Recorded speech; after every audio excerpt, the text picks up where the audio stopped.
Episode 2 of Season 2 just came out for Peacemaker, and it's a good one. Now, I'm not going to go through everything that happened in this episode because of the fact that, well, I want it to be a surprise for you if you haven't seen it, and also just mainly the funny stuff, which is not hard for this show to do because it's hilarious, and the story-based stuff. You know, with this new intro, it's grown on me. Do I love it as much as the first one? No. But the song's catchy and the dance is really funny. So we flash back to 8 months before the first season of Peacemaker, and we see that Rick Flag is now the head director of Argus. Good for you. So with his position now in the company, he can actually do more things, higher position. And with that, he finally wants to see his son's death record. And man, when he sees it, I may not love Rick Flag as a character, but man, he conveys heartbreak really well. So we get a new character in this, and it's a guy named Flurry. It's the guy that was the principal in Mean Girls.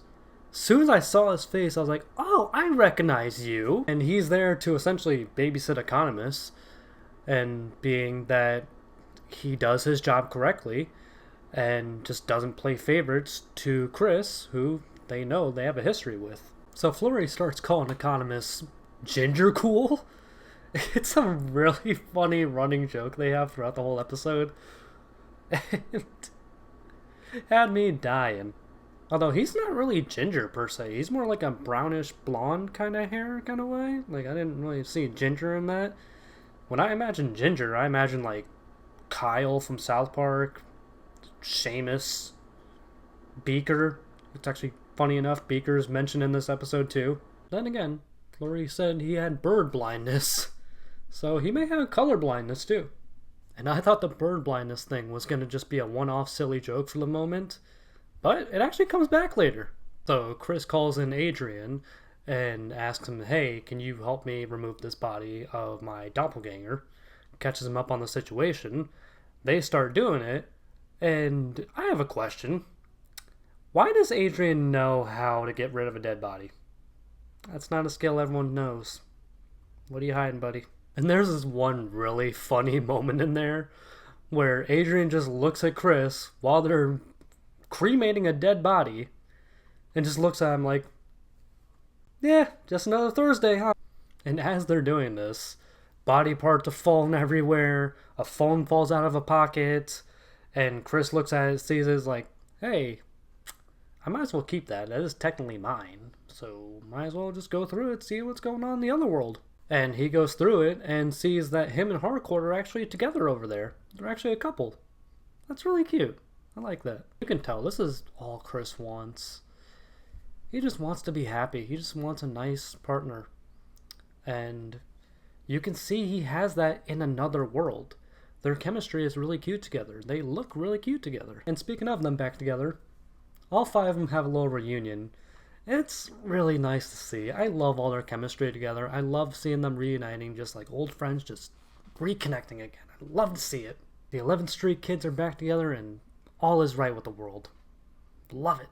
But as we see our favorite DC team together, well, Chris's home's not in great condition right now. With Flurry and his little gang of misfits of Argus, and they're cleverly nicknamed. If you know, you know. Boobies. But as they're home invading, who comes to the rescue? Eagly! Man, I love that bird. He kicks all their asses. He even rips a person's eye out at a point. It's just disgustingly hilarious. I love Eagly. But that bird blindness joke comes back, and Flurry misses every single shot on the bird. How do you miss a giant bald eagle? Oh yeah, bird blindness. But we come back to the gang, and they're all hanging out. They're all having a good time. Chris does something really funnily cute, where he reels in Harcourt like a fish. That was cute to see. And they just have a nice heart-to-heart for a minute. And you think things are going to start going well between them, but as he says, hey, I care for you and I want to be with you, now she misinterprets that as he needs her to be a damsel in distress for him. and she just completely misinterprets it. And she says, F this, I'm out, and just walks away. Like, girl, let him in. He clearly shows he cares. Let him care. What a bitch. But Chris drunkenly goes back home, sits on his bed depressed. He goes on the other phone. He texts her, just a simple hey, and it doesn't go through. I'm thinking at first he's blocked. But no. Apparently, other dimensions work as other countries for phones. Might want to get a VPN for that. Goes over to the other dimension to see if it works, and it does. And she actually texts back. Just a simple hey and a heartbroken emoji. What does that mean? Hopefully we find out in the next episode, because that's where we end off. Man, this was a good episode. God, this show is great, and it gives me so much to look forward to every week. Man, I'm loving this show so far. I love Season 1. So far, Season 2, so great. What do you think so far? What do you think of this episode? Let me know in the comments below.